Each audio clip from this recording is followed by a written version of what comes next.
Nadreen, Afghan Taliban की जानिब से ईरान को ये अश्योरेंस देना कि हिजबुल्लाह के साथ अगर इसराइल की लड़ाई छिड़ती है तो हज़ारों की तादाद में अफगान तालिबान के फाइटर्स वहां पहुंचेंगे और इसराइल के साथ लड़ेंगे, ये बड़ी सिग्निफिकेंट बात है। पिछले एपिसोड में इस पर बात की थी, लेकिन अब ज़रा बात करते हैं कि पॉसिबिलिटी कितनी है हिजबुल्लाह के साथ इसराइल की लड़ाई की। पॉसिबिलिटी कितनी है? मैं ऑल आउट वॉर की बात कर रहा हूँ। मतलब क्लैशेस तो दोनों के दरमियान भरपूर तरीके से जारी हैं सिंस अक्टूबर 2023, लेकिन फुल स्केल वॉर की कितनी पॉसिबिलिटीज़ है, इस पे ज़रा बात करते हैं। एक बड़ी डेवलपमेंट के बारे में पहले आपको बता दूं जो कि पिछले 3 से 4 दिनों के अंदर हुई है, और वो डेवलपमेंट ये है कि अमेरिका ने तैयारी पकड़नी शुरू कर दी है।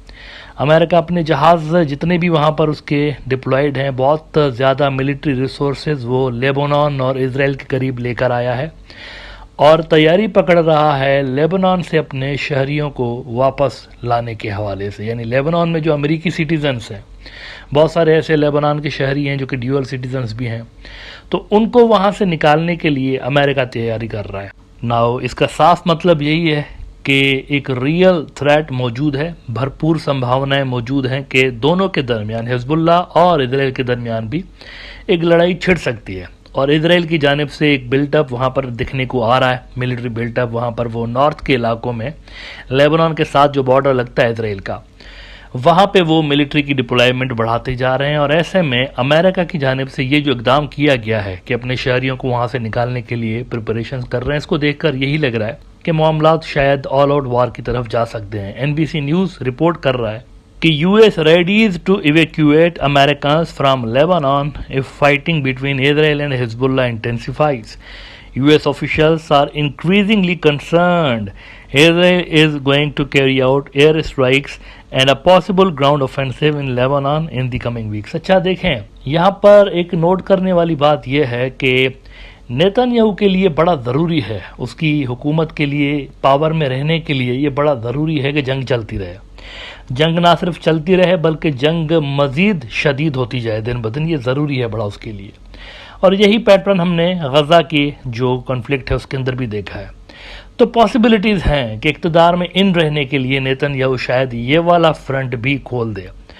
अब अगर ऐसा हो जाता है तो क्या होगा? बेनी गांट्स जो कि इसराइल का फॉर्मर प्राइम मिनिस्टर भी रह चुका है, उसने बड़ा स्टेटमेंट दिया है। एक जगह पे बात करते हुए उसने कहा कि हम तो कुछ ही दिनों के अंदर लेबनान को अंधेरे में धकेल सकते हैं। अब भाई, लेबनान को अंधेरे में धकेलना कौन सी बड़ी बात है? लेबनान तो ऑलरेडी वहाँ पर पावर क्राइसिस का शिकार है। ले देकर कुछ ही उनके पास सिर्फ पावर ग्रिड स्टेशन हैं, उनको आप ज़बरदस्त कर दें तो लेबनान वैसे ही अंधेरे में डूब सकता है। यहाँ लेबनान के अंधेरे में धकेले जाने की बात नहीं है, यहाँ पर बात यह है कि हिजबुल्लाह से लड़ने के लिए वो कितना कैपेबल है। और इसी हवाले से देखते हैं कि एक्सपर्ट्स क्या कहते हैं। CNN के अंदर एक बड़ा इंटरेस्टिंग आर्टिकल लगा इसी हवाले से कि हिजबुल्लाह और इसराइल की अगर लड़ाई छिड़ती है तो उसमें इसराइल को क्या क्या मुश्किलातें फेस करनी पड़ सकती हैं। वो कहते हैं कि पहले जब 2006 में इन दोनों की लड़ाई हुई थी तो उस लड़ाई में 34 दिन की लड़ाई थी। उस 34 डेज की लड़ाई के अंदर कुल मिला के कोई 4000 रॉकेट्स हिजबुल्लाह ने फायर किए थे टुवर्ड्स इसराइल। 4000 34 दिनों में, तो ये कोई 117-118 रॉकेट पर डे की एवरेज बनती है। लेकिन आज उनकी कैपेबिलिटी यह है इतने अरसे के बाद कि वो दिन में 4000 रॉकेट्स मार सकते हैं। हिजबुल्लाह वाले दिन में, एक दिन के अंदर 4000 रॉकेट्स, ये आज की उनकी कैपेबिलिटीज़ है। इजरायली माहिरीन भी इसी पे बात करते हैं। तो ये इतना आसान होगा नहीं इसराइल के लिए इस तरह से उनके साथ लड़ना।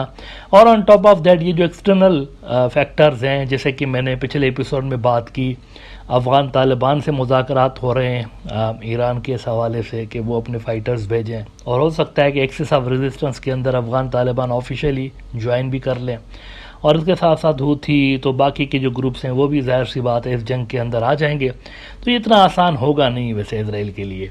CNN रिपोर्ट कर रहा है कि why an Israel Hezbollah war would be far more dangerous today than the last time around. और इसमें वो बेनी गांट्स के ही स्टेटमेंट का हवाला देते हुए कहते हैं कि we can plunge Lebanon completely into the dark and take apart Hezbollah's power in days. Former Israeli war cabinet member Benny Gantz declared Tuesday at a conference at Reichman university in Herzliya, Israel. लेकिन इसमें ज़रा आप CNN वालों की story का ये हिस्सा देखिए कि in addition to its weaponry, वो तो मैंने बात की ना 1.5 लाख के ऊपर इनके पास मिसाइल हैं एक एस्टिमेट के मुताबिक।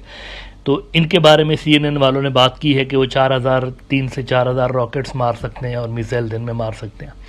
लेकिन इसके अलावा भी वो कहते हैं कि in addition to its weaponry Hezbollah can probably field between 40 to 50,000 fighters. Nasrullah recently said more than 100,000. Many of these gained combat experience fighting alongside regime forces in the Syria civil war. यानी ये जो इनके fighters हैं, ये battle में रहने वाले fighters हैं। इन्होंने हाल ही में सीरिया के अंदर एक बड़ी लड़ाई लड़ी है और जीती भी है। तो इनके पास एक एक्सपीरियंस है, जंगों के अंदर लड़ने का एक बड़ा भरपूर एक्सपीरियंस है। आप देखिए सीरिया की जंग लंबा चली है और सीरिया के अंदर बशार अल असद को वहां पर पावर में इन रखने के लिए हिजबुल्लाह ने भी बड़ा रोल प्ले किया है और जंगें लड़ चुके हैं। तो इनको पता है कि किस तरह से लड़ा जाता है। डिसिप्लिन्ड फोर्सेज हैं वो कहते हैं कि as a fighting force Hezbollah is highly trained and disciplined unlike many other guerrilla groups during the 2006 war. In the experience of this correspondent it was rare to encounter Hezbollah fighters. और फिर वो अपना experience बताते हुए कहते हैं कि one day we came upon several of them in the ruins of a southern Lebanese village. They were polite but firm, devoid of boastful bluster and swagger, insisting we leave immediately for our own safety. They wouldn't take no for an answer. तो जो बातें की जा रही हैं कि 2 दिन के अंदर हम यहाँ पे मामला ख़त्म कर देंगे लेबनान के ऊपर हमला करके, तो ऐसा नहीं है। अगर आप प्रैक्टिकली देखें तो ऐसा नहीं है। माहिरीन भी यही कह रहे हैं, अमेरिकन्स भी यही कह रहे हैं। अमेरिकन्स भी यही सलाह दे रहे हैं इसराइल को। पहले भी जब इसराइल गज़ा के अंदर दाखिल हो रहा था तो अमेरिका का जो डिफेंस का डिपार्टमेंट है उन्होंने कहा था इनको कि हमारी सीरिया के अंदर, इराक के अंदर गुरिल्ला फाइटर्स के हवाले से एक लंबा एक्सपीरियंस है और हम समझते हैं कि इस तरह की जो जंगें होती हैं वो बड़ा लंबा अरसा चलती हैं और इसमें विक्ट्री हासिल करना बड़ा मुश्किल होता है। तो आप देखिए 1-2 महीने की बातें करते करते घुसे थे, लेकिन अक्टूबर से लेकर अब आ गया है जून भी ख़त्म होने जा रहा है। विक्ट्री का दूर दूर तक नामो निशान नहीं है और वो जो ऑब्जेक्टिव था कि जी हॉस्टेजेस को बाजियाब कराना है, उसका कुछ पता नहीं चला कि क्या हुआ और कितने जिंदा हैं ये भी नहीं पता।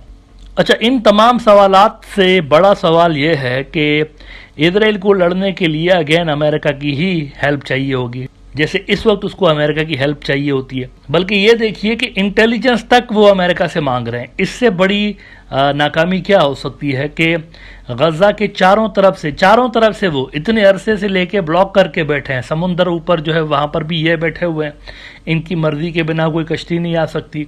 ज़मीनी बॉर्डर्स ये कंट्रोल करके बैठे हैं, लेकिन इंटेलिजेंस मांग रहे हैं ड्यूरिंग द वॉर। किससे? अमेरिका से। विच मीन्स कि अमेरिका की मर्जी के बिना और अमेरिका की सपोर्ट के बिना इसराइल शायद 2-4 रोज तक भी ये जंग नहीं लड़ सकता। तो क्या हिजबुल्लाह के साथ लड़ाई के लिए अमेरिका इनकी हेल्प करेगा? This is $1 million question.